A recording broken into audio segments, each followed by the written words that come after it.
Hello, again, BookTube. It's me, Renee, here with another weekly reading update. It's going to be pretty short because I'm still really into the books that I might have talked about last week. But here it is, Thursday at the end of the day. Here in Pennsylvania, it was or probably still is, around 60 degrees. So I was actually able to open the door, the patio door, for my cat, who could just smell away and enjoy the air and see the squirrels and the deer that were in the yard really up close, because they came up pretty close to the deck and she was right there at the screen. So she had a really good time with that. And today was rather a big day at work because I had a presentation to make virtually to my company's board, along with someone else in the UK. And because the person who was in the UK, because his Wi-Fi connection was cutting out and he was freezing, at the end of it, I ended up having to talk about a couple slides that were his slides. But I knew enough about them to speak to them, but they were the most complex ones. And of course, those were the ones that I had to speak to. I was waiting for him to sign back on because I knew he was doing that. And they said, well, why don't you go ahead and finish this up for us? So that's how it goes, doesn't it? So anyway, my reading, Jane Eyre. I don't know if I had started reading this. I think I maybe had, but I have never read Jane Eyre. I'm pretty sure I've heard bits and pieces about what it's about, but I have to say, I get Jane Eyre mixed up with the books that Jane Austen has written. So storyline wise, I didn't really know too much about it. It's vague to me. I know there's a Jane, and then as I got along in the book, I see that there's a Mr. Rochester, so I know I've heard that name. But Jane is an orphan, so I might have talked last week about the fact that it's an orphan book, which I love the story of an orphan. But this is really an orphan success story in terms of Jane really advocating for herself and getting out of the situation she was in and getting to a girls' school, a residential school, which really changed her life because she became a teacher there. And then she was able to advocate for herself and become a governess. None of those things are spoilers to the story. If you can even spoil Jane Eyre, because so few people are left, I'm sure, that have not read this. So I'm really enjoying it. I don't know where it's going. She's now a governess in this house, and Mr. Rochester is a part of this house. So we'll see. But I'm reading it very slowly, and it's pretty dense writing in this small paperback. So I'm not moving along very quickly.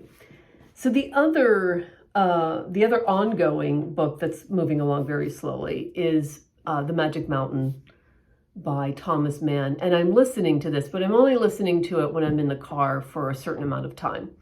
I do have a car trip coming up that's several hours one way and back in the next week or so. So I'll get more time with this. I'm loving the Audible audiobook. The narrator is amazing. He's just really bringing this story to life, and I'm really enjoying it. Oh, the thing I wanted to say about Jane Eyre that I found surprising in this story that was written in the 1800s is I love how Charlotte Brontë is talking to the reader. She will address us as reader. And I just thought that was so, the narrator of this book, which is Jane. So Jane, writing this story of her life, is referring to us as reader. And I just love that. I'm surprised by that. And out of the library, I got a whole bunch of library books. And you know how every once in a while all the holds come in and then half of them you don't remember why you ordered them and then none of them are really clicking.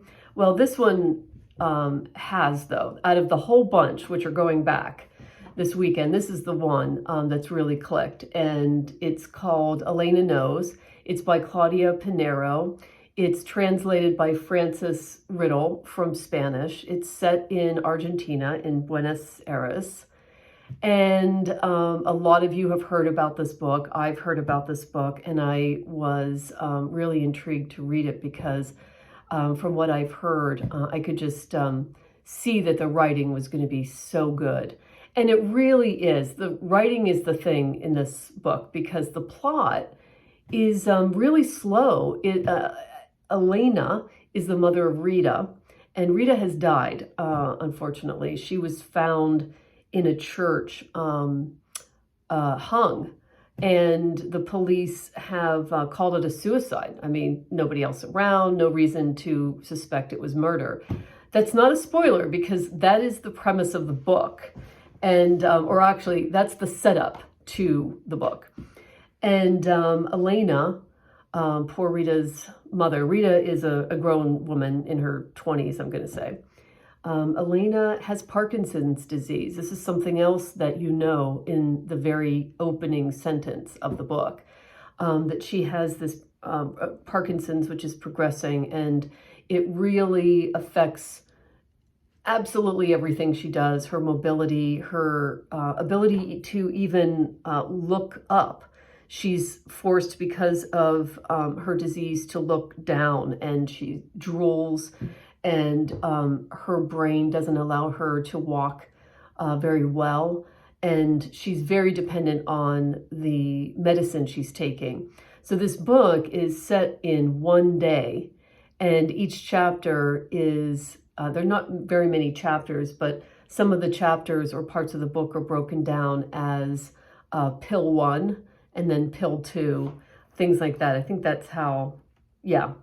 Part 3, which I'm just about to start, is afternoon, 4th pill.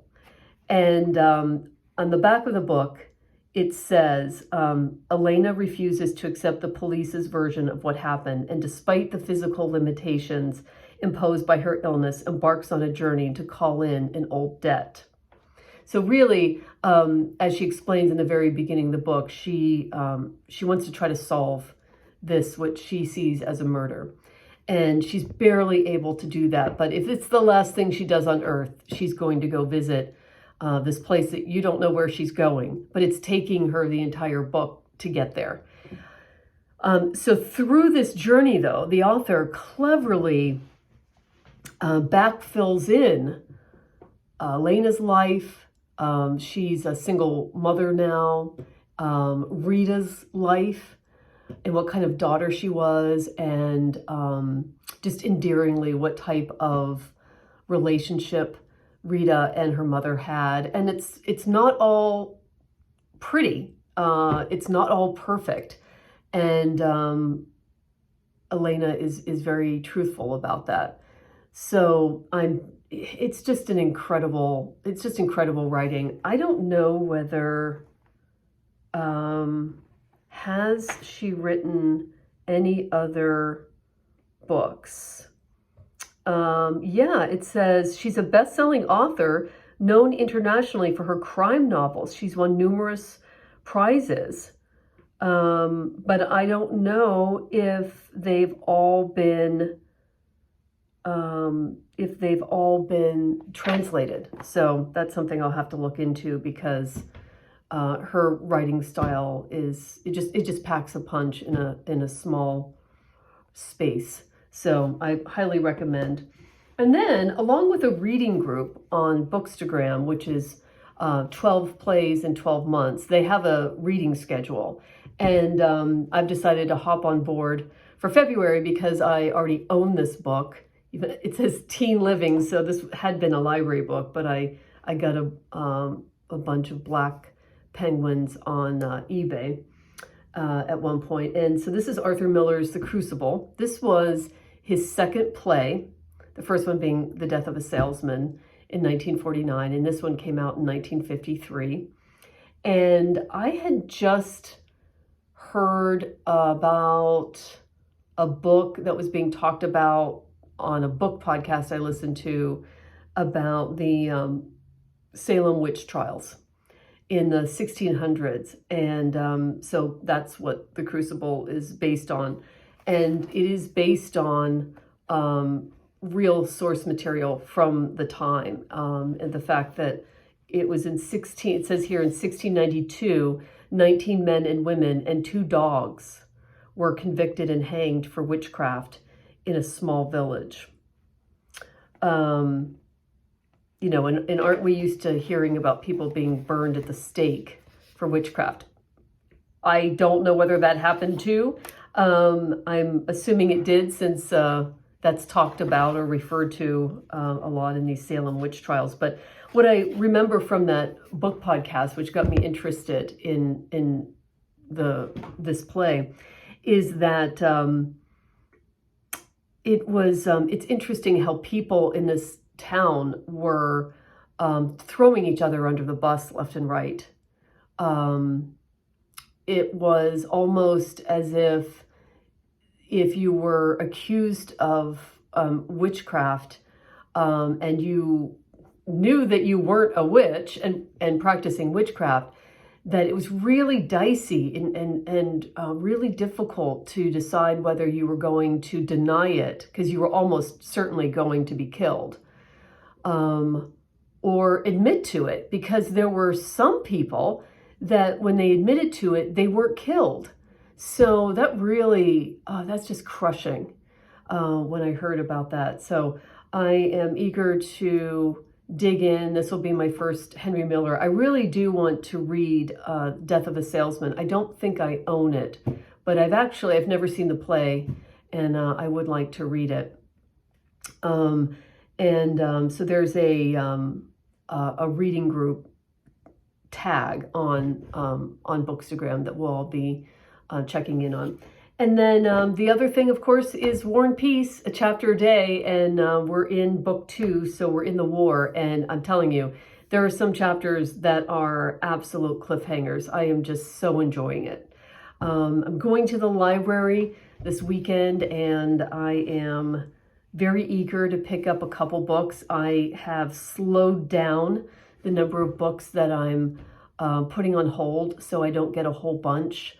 I'm being more selective, I should say, and waiting until I have some holds that come in before I put others on hold. So anyway, thanks for tuning in. And certainly, if you yourself have read Elena Knows, I would love to know that. And if you've enjoyed it as much as I have, also The Crucible by Arthur Miller. And if you're a big play reader, and of course, Jane Eyre. But don't give me any spoilers. I'm really enjoying it. All right. Have a good weekend.